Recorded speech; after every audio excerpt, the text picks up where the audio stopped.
time for the best coverage of the top stories in sports. The Sports Wrap with Jason Page starts now. Yes, it does on this Tuesday. And good to have you with us. Thank you, Chad Erickson. We got a lot to do over the next 60 minutes. Riding solo today. No Sam Yarnell.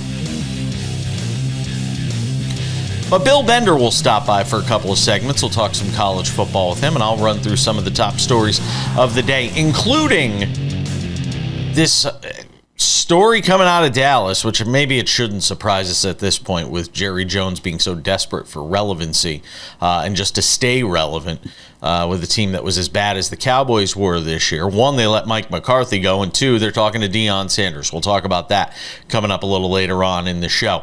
I see a lot of things on television right now surrounding this wildfire situation in Southern California, and sports trying to do its part to try and help that situation or try to alleviate some of the pain of that situation. I got a suggestion. I don't know. I'll just throw it out there in something to consider today.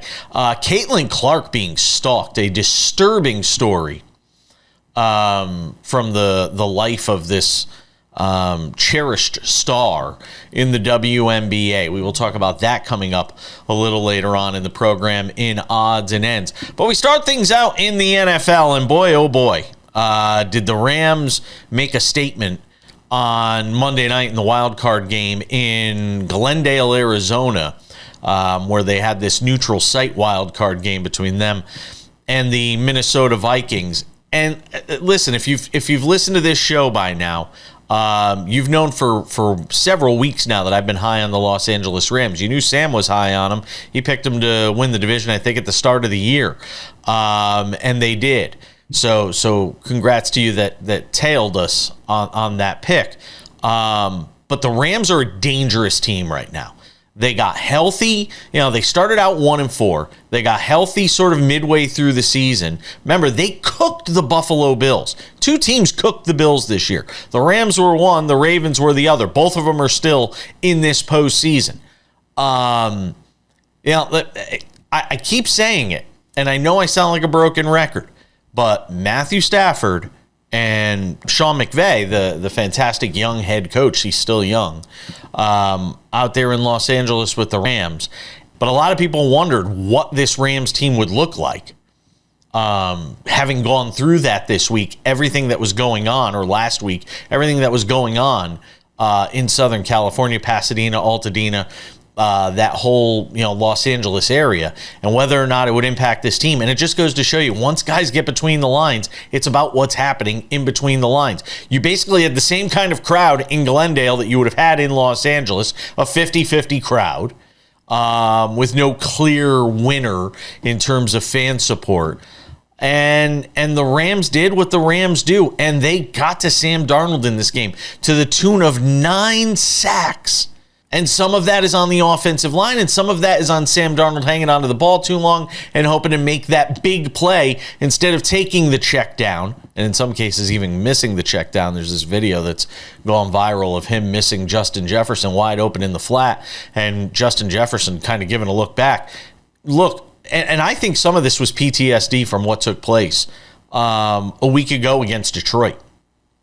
I don't think this was just a situation where Sam Darnold struggled in this game because of the rush. I think there was a lot going on in his head. And look, he's played this entire season, this great season, where he basically was a 3-to-1 touchdown to interception ratio, and was one of the dominant quarterbacks in the league. But throughout that whole season, throughout that whole time, a lot of people were asking, was it Sam Darnold? Or was it Kevin O'Connell's ability to get the most out of Sam Darnold? Was it Sam Darnold, or was it, the talent, the cadre of talent they had around him? At the end, I think we found out. And I got to say, as I think this is good on a couple of levels. One, if you're the Vikings, it's good for this reason. It now makes it much easier for you to part ways with Sam Darnold in the offseason and give the keys to the car to J.J. McCarthy for next season. 2, it makes it easier for for NFL teams in free agency to kind of pump the brakes a little and keep down, Sam Darnold from getting this ridiculous contract off of one season with one of the best offensive minds in the game in Kevin O'Connell. Now, inevitably, there will be some team that throws the bag at Kevin O'Connell or at Sam Darnold. It's inevitable. It happens all the time. Somebody's going to give him some ridiculous amount of money. He's going to go in. He's going to disappoint because he's not going to have Kevin O'Connell as his offensive coordinator. And voila. We'll be talking about, next November, we'll be talking about blank team that gave, Sam Darnold this big contract only to watch him struggle and not live up to that contract. And we'll have to figure out how they're going to get out of all that money they owe Sam Darnold. Last thing. The situation as it relates to this Rams team taking on the Eagles. We keep saying the Eagles, while they keep winning football games, don't necessarily look great. Still, the Eagles keep winning football games. And they're going to be in a position at home next week against this Rams team, which is a great feel-good story. But ultimately, is this Rams team good enough to go on the road and win in Philadelphia? Right now, I think they're a 6-point underdog. We'll have to wait and see. Before we get to some other topics on the show coming up here in a couple of minutes, I want to talk to you about our friends at Credit Associates. You saw the effort from Matthew Stafford in last night's game. He blocked the Minnesota Vikings from being able to move on in this postseason. Is debt blocking you in your life right now? Are you $10,000 or more in credit card debt, in over your head trying to make monthly payments? Well, there's a powerful debt relief program the credit card companies don't want you to know about. Overcome the debt trap of multiple credit cards, high payments, and high interest rates that keep you in debt for decades with one affordable low monthly payment. It's through our friends at Credit Associates. Their debt relief program can help you resolve your debt in as little as 24 to 36 months, saving you thousands of dollars and decades in debt. Listen, I've gone through it. Keep yourself out of debt. It can cripple you in your life. Find out how much Credit Associates can save you. Call 1-800-747-5362. 1-800-747-5362. Credit Associates Debt Relief Program. Go and check it out. All right, as we continue with the show, got some more football to get to. In this case, it'll be college football. Our friend Bill Bender drops by for a couple of segments. We'll talk college and NFL with him as we continue on this Tuesday edition of Sports Wrap. Don't go anywhere.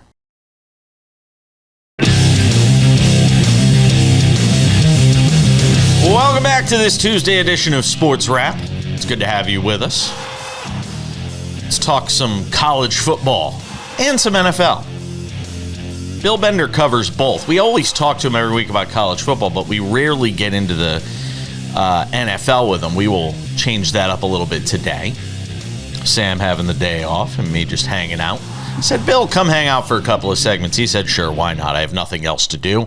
Bill Bender of the Sporting News hanging out on the show. All right, we get Notre Dame and Ohio State in the national championship game. Last I checked yesterday, and I haven't looked today, I think it was 8.5 going Notre Dame's way, with Ohio State here as a heavy favorite. And that's a pretty solid number, that the odds makers are obviously looking at Ohio State and saying they are the vastly superior team here. I think Notre Dame covers, by the way. Put all the gambling stuff aside. I think Notre Dame can hang in this game. What is the one thing that could turn it from hanging in this game to being able to actually beat Ohio State? Can you make the argument? They can't turn the ball over. Notre Dame can't turn the ball over and let Ohio State. Ohio State did not play particularly well against Texas. I agree. It wasn't their best. It wasn't their best game. I thought Texas had a very good defensive game plan to keep the receivers in front. And where Ohio State could get them is if they get going early, get a couple deep passes, and Jeremiah Smith and Emeka Egbuka get moving. I just think Notre Dame has to they have to rip a couple pages out of Michigan's game plan. And it's okay if they don't score a bunch of points, and they have to rip a few pages out of Texas's game plan and hope they get a couple complete passes out of Riley Leonard. They can compete in this game. I think it's going to be right on that line. My initial prediction was 27-17, so you're not that far off, I don't think. Is it extending possessions for them and just trying to keep that Ohio State offense off the field? Are they going to be forced into maybe making some more difficult decisions on third down, say at midfield, or on fourth down at midfield? Are they going to have to change the way they fundamentally play and call plays if they're going to win this game? I don't think so. I think they just have to get off the field on defense, and control the tempo. Do what they did last year. I mean, last year, there are a lot of different players on the field than there were last year. I understand that.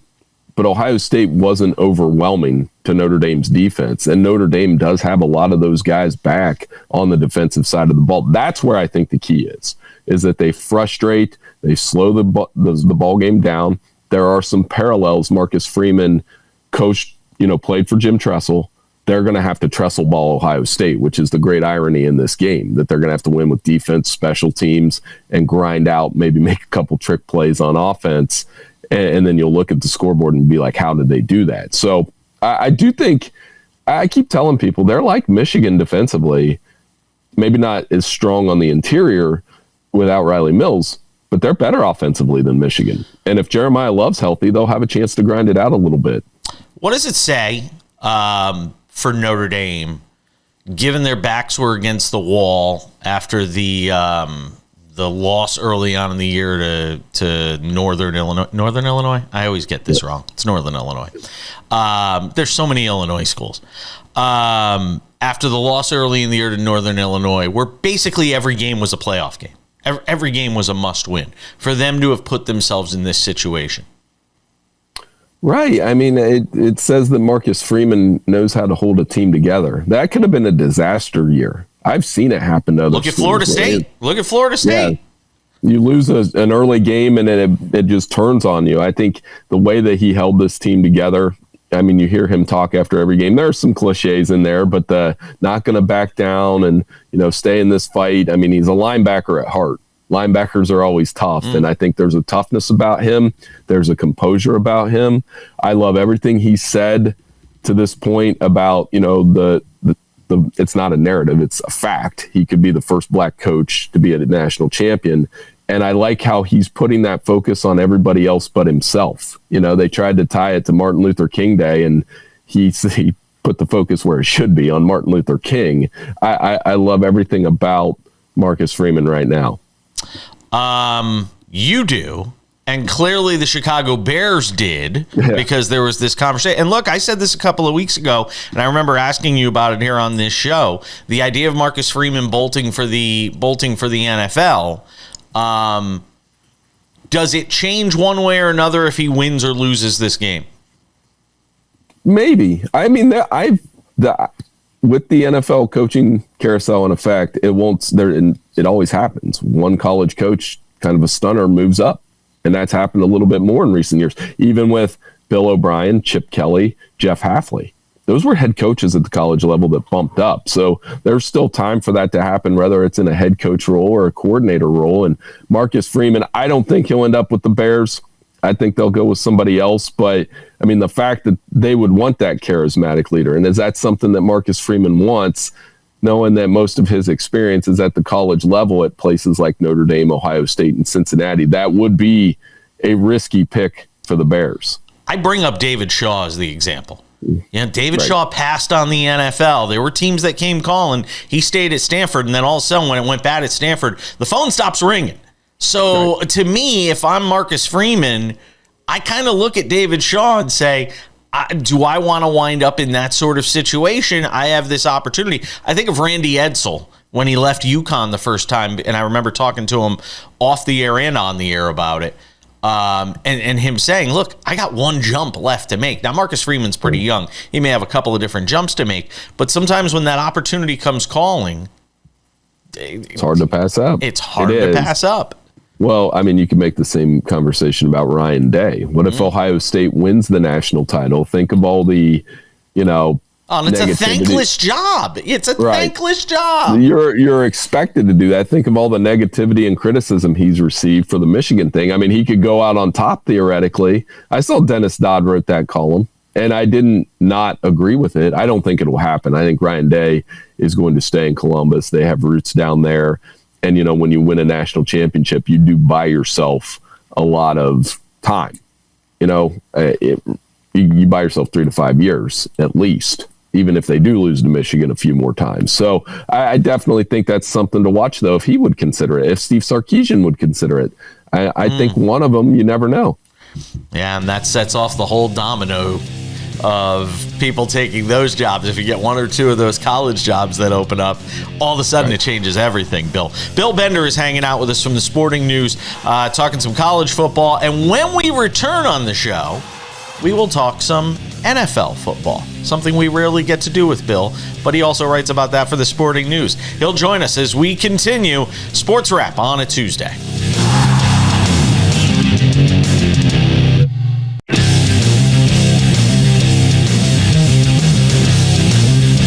Coming up in 10 minutes, something we're actually going to broach here with Bill Bender. That's all I can say. I don't want to spoil it. Bill Bender is hanging out with us on the show today, spending a couple of segments, one on college football, now one on the NFL. He's with the Sporting News. Check out his work there. Bill, I tell you, I thought the Rams were one of the scariest propositions in a good way, if you're a Rams fan, as we headed into this postseason. I loved them. And at one point, just before the playoffs started, I think they were plus 10,000 or plus 12,000 to win the Super Bowl.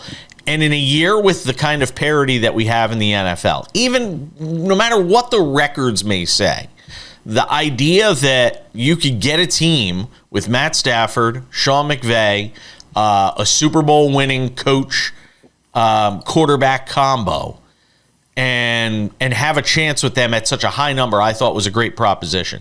I'm sure that number's dropped after the win against the Vikings last night. Do you see the same thing I do in the Rams in them being really dangerous to come out of the NFC? Yeah, I picked the wrong Los Angeles team. I thought the Chargers might be that team. And they obviously had a meltdown of sorts against Houston. But the Rams, because of that combination of defense and that Matthew Stafford has played, I think he has 9 or 10 playoff games under his belt, 5 playoff wins, actually. Yeah. So, and he's been in a Super Bowl, and he's got his receivers. Their running game strong. They're a dangerous team going to Philly this weekend. It's funny. I submitted my prediction last night without seeing the spread yet, and I laughed this morning that I was like, I picked Philly to win by 6.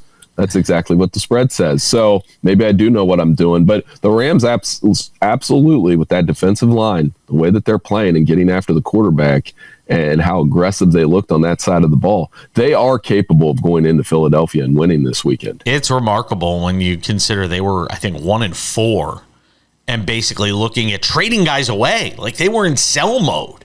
And they really couldn't get rid of guys, so they just held on. And then all of a sudden, they're able to make this run into the postseason and now get a win against the Vikings. Did we see the end of Sam Darnold last night as Vikings quarterback? Does the decision become easier for them to go back to McCarthy when he's healthy next year and sort of hand the reins over to him when you sort of see what happened to Darnold here over the last couple of games?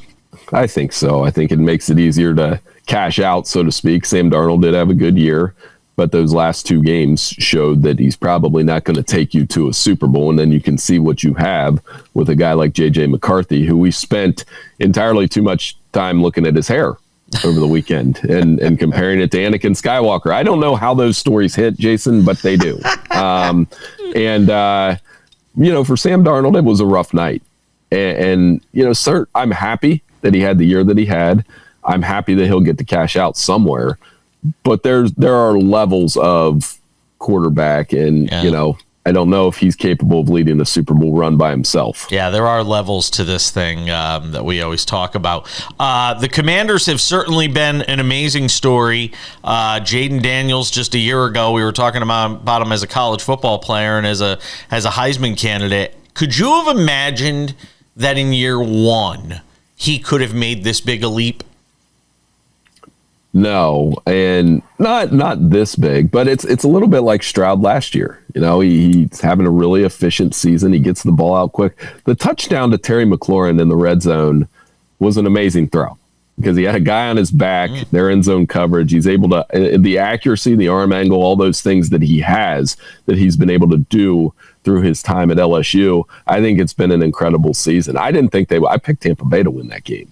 And Tampa Bay easily could have won that game. But it was the best game of the weekend in terms of competition, fun to watch, big hits, and Jaden Daniels making plays. I do not think they can go into Detroit and win. I don't. I think Detroit off a bye week with that offense is going to make it very difficult. But who knows? This is the game where we really find out how far can Jaden Daniels take this thing in year one. But I do think over the next couple of years, they're going to be in the mix and be very good with him at quarterback. Bills-Ravens is the game everybody's talking about, coming up this weekend.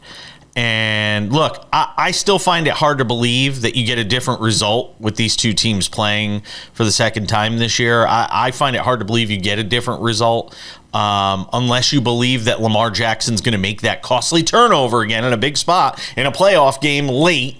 Which is, look, there's enough of a track record there for somebody to believe that's going to happen. But taking all things equal, I think you get a high-scoring game, and I like the Ravens. Sam Yarnell isn't here. What say you? I took the Bills, but to your point, yeah, they have an incredible gap to make up from that first blowout. Can they stop Derrick Henry? Do they stop Lamar Jackson? It is at Buffalo. I think that does change the game a little bit. Buffalo is a different team now. Josh Allen's figured out the receivers. He's been dynamic. And I picked the Bills to win the Super Bowl at the beginning of the year. Wow. Or not the beginning of the year, at the beginning of these playoffs. So I'm sticking with my pick. You can't say, hey, I took the Bills, and then all of a sudden, no, the Ravens-Steelers game didn't change my mind. I knew Baltimore was going to win that game by a couple scores. So I'm going to go with the Bills. But to your point, this is one of these quarterbacks' time because I do think Kansas City's going to win, and I also think the winner of this game is going to win the AFC. So I would take them over the Chiefs. It's going to be one of these quarterbacks' time to lead their team to a Super Bowl. All right, tell me what you think of this talk of Deion Sanders talking to the Cowboys because I just think he'd come off as so fraudulent if he were to leave after both his kids leave and sort of abandon that program that invested so much in him. Do you think there is enough smoke to make you believe there's a fire and he lands in Dallas or somewhere else in the NFL? Or do you think he ultimately decides to hang in there with Colorado? It's an intriguing idea and it's fun to write about. But at the end of the day, how much do you think an NFL locker room would receive Deion, who I think that on its own is fine? Honestly, he did this at Colorado. Yeah, there was a lot of tweets of support from NFL players over the last couple of years. So I think that on its own, it's fine. Where it would get tricky is, Shador's going there then somehow. And probably Travis Hunter's somehow going there. An NFL locker room's different than a college locker room. And you can get away with that at Colorado, having a star system with two guys, one of them you being your son. You can get away with that at high school, 8th grade, 7th grade, whatever. Can't get away with that in the NFL. And, Jerry might be desperate to make a splash here. Oh, my God. But if it's not Deion, I'm wondering who it is. Because if it's another NFL retread, why would you just fire Mike McCarthy? Yeah, I agree.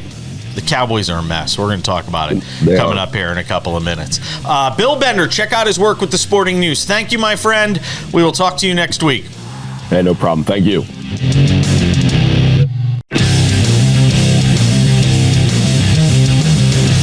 All right, we keep things moving on this Tuesday edition of the show. Something to consider coming up in 10 minutes as it relates to the victims of the Southern California wildfires and how the sports world can help. That is coming up. So we talked about it briefly with Bill Bender of the Sporting News. I wanted to get his thoughts as somebody that covers college football and the NFL on this Deion Sanders story. Now I want to kind of have my own say on this topic of Deion potentially landing in Dallas with the Cowboys. Look, we all know what the Cowboys have been now for 30 years. Keep this in mind. The Dallas Cowboys have not been to an NFC championship game since they last won the Super Bowl in 1995. That was when I graduated high school. This upcoming year in June will be my 30-year high school reunion. I don't know if I'm going. Love you, East Haven. Not sure if I'm going to make it back there. But think about that for a moment. 30 years of this franchise that we talk about endlessly not being able to make it to an NFC championship game, much less a Super Bowl. It's awful what's going on in Dallas over those 30 years. And the common denominator has been the owner. They've changed general managers. Oh, wait, they haven't, because the general manager is the owner. They've changed quarterbacks. They've changed head coaches. They've changed offensive coordinators. They've done everything you could imagine. The one change they haven't made is with the guy who's actually running the day-to-day operations of the team, the owner/general manager. Put that aside for a second.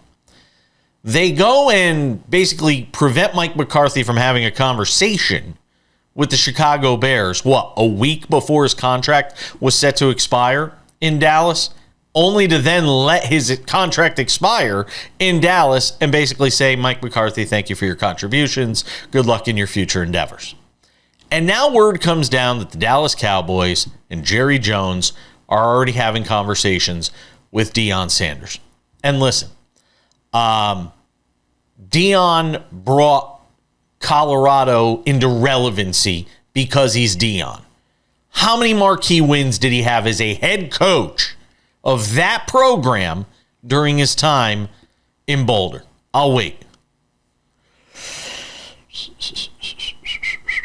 Oh, wait, we don't have to wait that long because he didn't have many.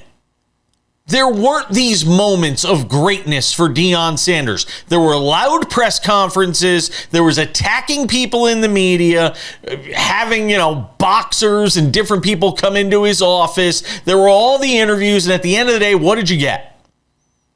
A lot of flash, a lot of loud, a lot of bling, not a lot of winning.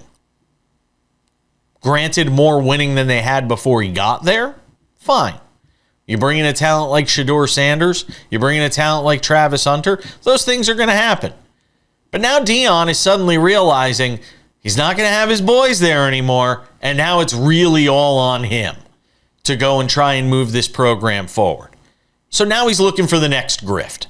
Now he's looking for the next spot to call home for a few years, make a lot of money, be loud, be flashy before it inevitably fails for him in Dallas with the Cowboys or whatever NFL team he goes to before he goes back to broadcasting and doing whatever he's doing. By the way, he's already got a show on Tubi, I noticed, as I was flipping around the channels the other day. Want to be a head coach? Want to be taken seriously? Remains to be seen. I'll have more to say about this in just a couple of moments. But first, a message from our friend at Credit Associates. Who's going to wind up being the national championship game, that college football national championship game? Who's going to be the MVP? A lot of potential candidates there, especially if you're talking about Ohio State, given everything they've accomplished this season and the fact they are a favorite in this game. Who's going to be the MVP of that game? Can you be the MVP of your finances right now? Could you say that? Are you $10,000 or more in credit card debt right now? Take it from me. I've gone through the debt cycle. It is not fun. I've gone through credit card debt when I was younger. It is not fun. You want to nip this in the bud. Credit Associates will help you do it. If you're in over your head trying to make monthly payments, there is a powerful debt relief program the credit card companies don't want you to know about. They want you to stay in debt. Overcome the debt trap of multiple credit cards, high payments, and high interest rates that keep you in debt for decades. Believe me, it can happen. With one affordable low monthly payment, it's Credit Associates Debt Relief Program. It can help you resolve your debt in as little as 24 to 36 months. Imagine that kind of relief. Call them now, 1-800-747-5362. 1-800-747-5362. It's half-uary. They want to cut your debt in half, saving you thousands of dollars and decades in debt. Our friends at Credit Associates, again, give them a call. Find out how much you can save. Call 1-800-747-5362. Do it now, or just click the QR code right there. So, Jerry makes this decision to talk to Deion. Now, they're going to talk to other people. This isn't the only guy they're talking to. Involved in. But Jerry's made the decision to go and talk to Deion. And there he is on your screen in all his glory. And we'll see what winds up transpiring here. But, Deion could walk into Boulder and walk into that locker room, flash his bling, that, grifty smile of his, and college players are going to buy it. Enough of them are going to buy it. He goes and does that in an NFL locker room.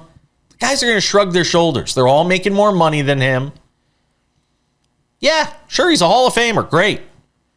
But they all make more money than him. They all carry more influence than him. You could fire coaches. You can't fire players when it comes to the world of the NFL. There is not a planet, there is not a scenario, there is not a world where Deion in the NFL winds up working. It's not going to happen. He might wind up getting a job somewhere. Somebody might be desperate enough, like Jerry. Not going to end well, I can promise you. We'll rewind the tape years from now. We're coming back with something to consider on this Tuesday edition of Sports Wrap.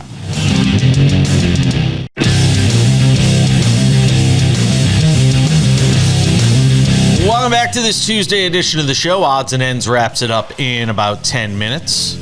Riding solo today. Sammy Arnell is the day off. Vlad Lewisan hangs with me on tomorrow's show. Kurt Heelan will drop by from Pro Basketball Talk at NBCSports.com as well. Something to consider on the show today. And I want to talk a little bit about, I mentioned this a little bit last week as well, but I want to get into it in a little greater detail today on the show. And you'll notice at the top of the screen right now, there's a QR code you can click if you want to donate, do your part to try and help those that have been left homeless, the victims of this just horrific wildfire situation, which continues to play out right now in California. And we'll keep that up for the duration of this segment as we talk a little bit about something that kind of irked me. It bothered me last night. I was watching it sort of play out during the NFL wildcard game between the Rams and the Vikings in Glendale, Arizona. And I just can't help but get upset when I see this sort of this notion put out, this narrative that we've created, that sports heals all. Sports can do so much to help people in need. It can do so much to help those that are suffering in tragedy. And don't get me wrong, sports certainly does its part. It certainly has its place when we have that conversation.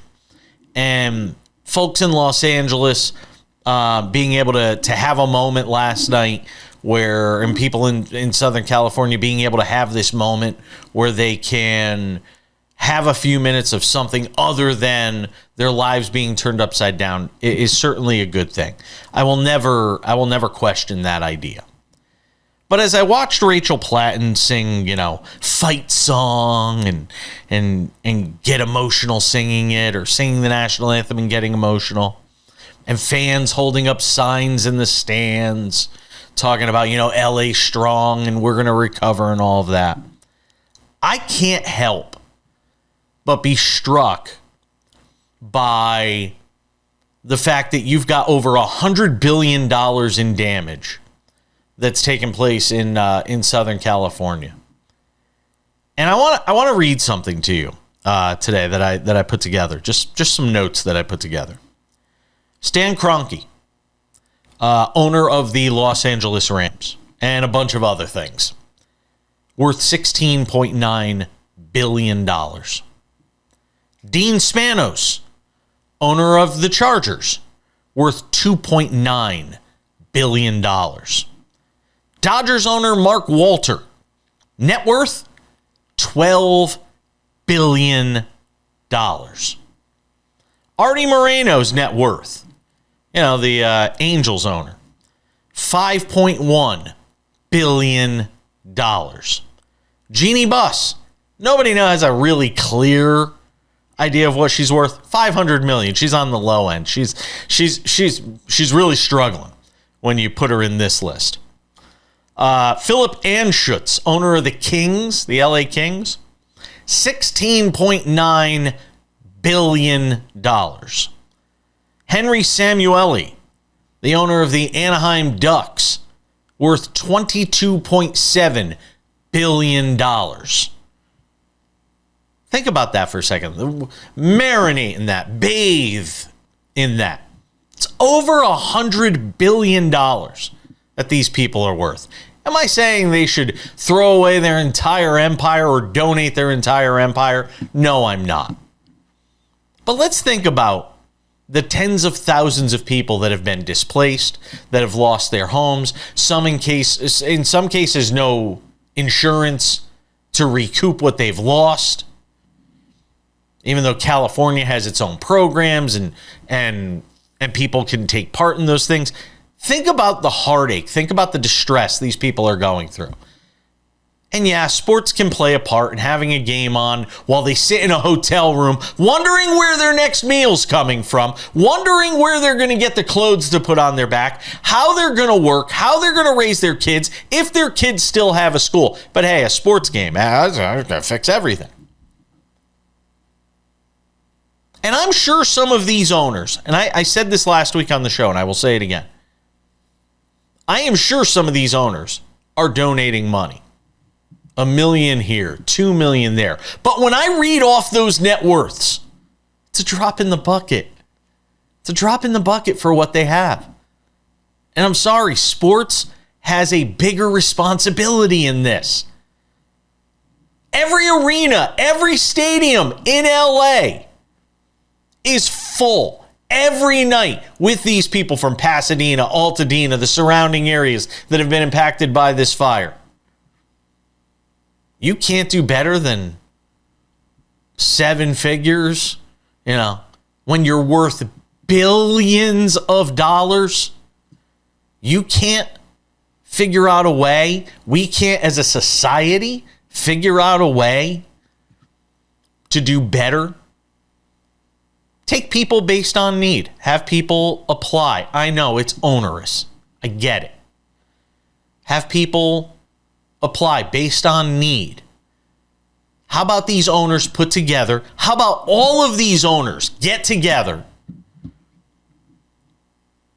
as a collective? LA sports owners get together as a collective and put together a fund for these victims to help them get their lives back sooner rather than later. Not years from now, but weeks and months from now. Donate. Scan the QR code above.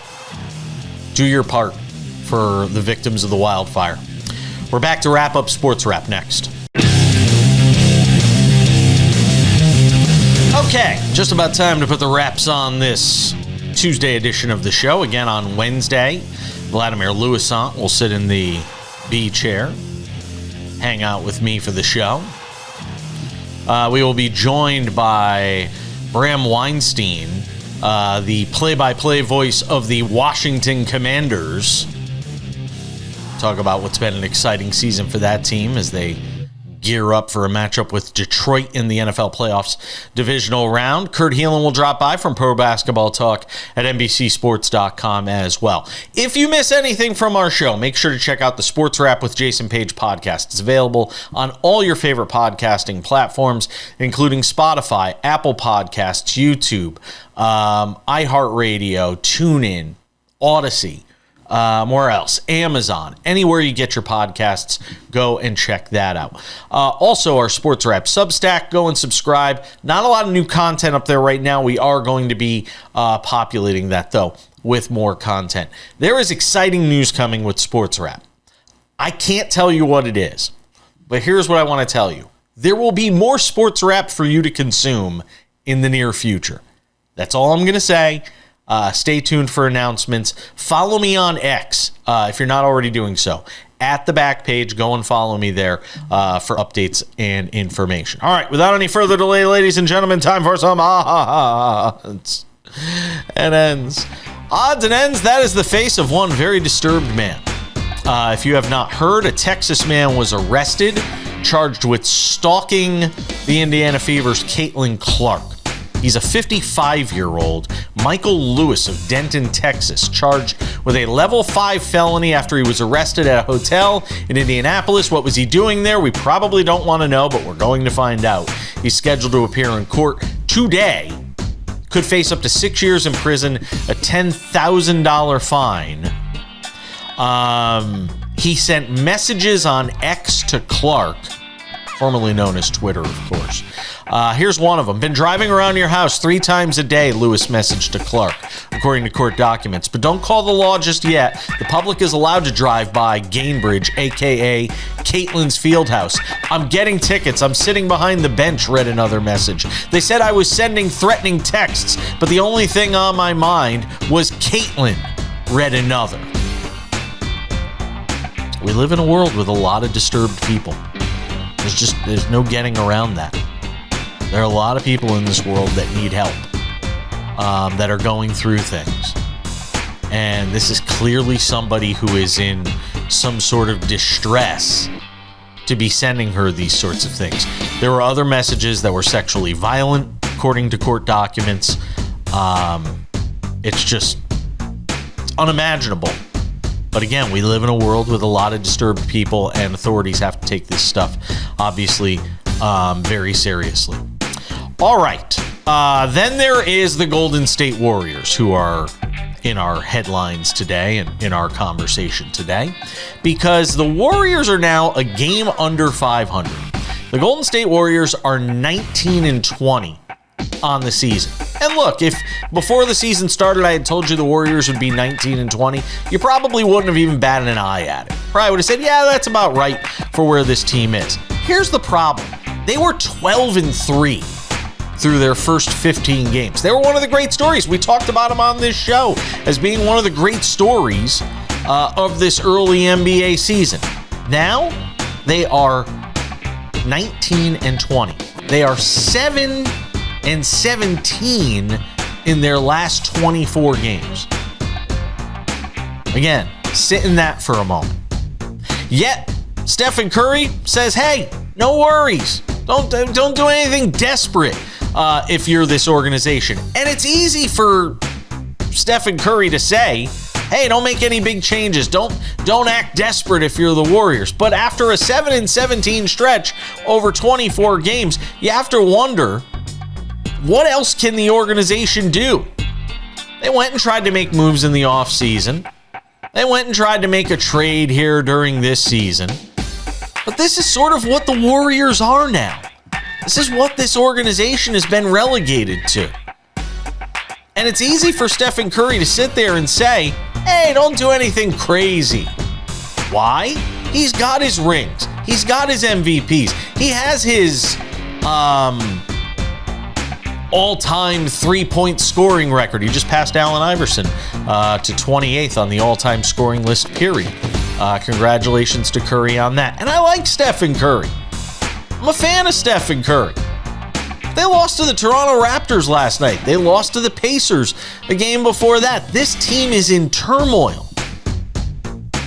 I see my friends in San Francisco sports radio pushing the panic button right now on the Warriors about how bad it is. What are they going to do? How are they going to fix it? The reality is they can't. It is rare that you get to go from the sort of run of greatness the Warriors had into another immediate run of greatness. It goes to show how easily some fans can be spoiled after a while. You're going to have to go through the bad times after you go through such a prolonged period of success. It is inevitable in sports.